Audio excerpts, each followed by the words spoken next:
విషాదం, మాటల కందని మహావిషాదం. మొన్న తిరుపతి, నిన్న సింహాచలం, ఇప్పుడు కాశీబుగ్గ. పుణ్యక్షేత్రాల్లో వరుస విషాదాలు చోటు చేసుకుంటున్నాయి. గోవిందనామ స్మరణ మార్మోగాల్సిన చోట ఆర్తనాదాలు వినిపిస్తున్నాయి. కాశీబుగ్గ వెంకటేశ్వర స్వామి ఆలయంలో ఇదే జరిగింది. కార్తీక మాసం, అందులోనూ ఏకాదశి పర్వదినం.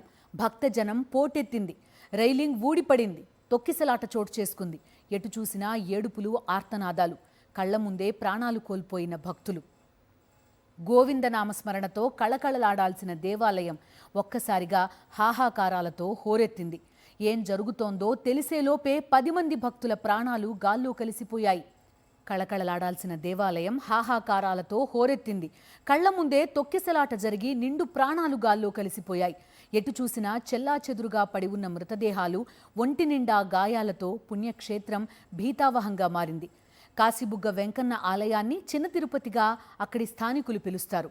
అందులోనూ 12 ఎకరాల్లో కొత్తగా కట్టిన ఆలయం. సోషల్ మీడియాలో విస్తృతంగా సాగిన ప్రచారంతో భక్తులు భారీగా తరలివచ్చారు. 100 కాదు, 200 కాదు, దాదాపు 25,000 మంది భక్తులు తరలివచ్చినట్టుగా తెలుస్తోంది. కాశీబుగ్గలో ఇదే అతిపెద్ద వెంకటేశ్వర దేవాలయం. ఏకాదశి అంటే ఖచ్చితంగా భక్తుల తాకిడి ఎక్కువగా ఉంటుందని ప్రత్యేకంగా చెప్పాల్సిన పనిలేదు. అయినా అధికారులు సరైన ఏర్పాట్లు చేయలేదు. ఫలితంగా జరిగిన తొక్కిసలాటలో మహిళలు, చిన్నారులు ప్రాణాలు కోల్పోయారు.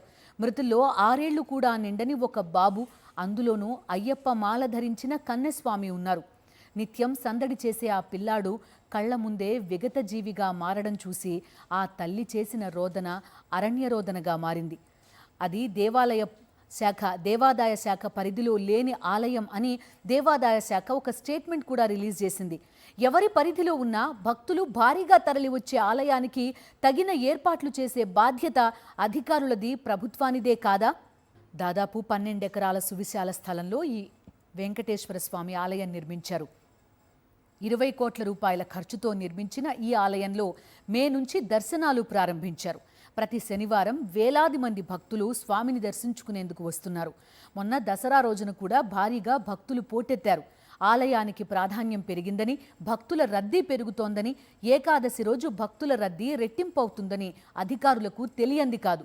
అయినా ఎందుకో ఈ నిర్లక్ష్యం? అందుకేనా ఈ మహా విషాదం అనే ప్రశ్నలు తలెత్తుతున్నాయి. ఈ సంఘటన జరిగిన వెంటనే అక్కడికి వచ్చిన మంత్రి అచ్చెన్నాయుడిని మృతుల కుటుంబీకులు నిలదీశారు. 1.5 ఏళ్ల కాలంలో పుణ్యక్షేత్రాల్లో ఇలాంటి విషాదాలు చోటు చేసుకోవడం ఇది తొలిసారి కాదు. మహా విషాదాల్లో ఇది 3వది. ముందు తిరుపతి, ఆ తర్వాత సింహాచలం, ఆ తర్వాత ఇప్పుడు కాశీబుగ్గ. ఇంకెన్ని ప్రాణాలు పోతే కూటమి ప్రభుత్వం మొద్దు నిద్ర వీడుతుంది? ఇంకెంతమందిని బలి తీసుకుంటే చంద్రబాబులో చలనం వస్తుంది? దేవాలయాలు హాహాకారాలతో మార్మోగుతుంటే ప్రభుత్వానికి ఎందుకు వినిపించడం లేదు? అయిన వారిని కోల్పోయి ఆలయాల వద్ద భక్తులు రోదిస్తుంటే పాలకులకు ఎందుకు పట్టడం లేదు? సామాన్యుల ప్రాణాలే కదా, పరిహారం ఇస్తే సరిపోతుందన్న అలసత్వమా?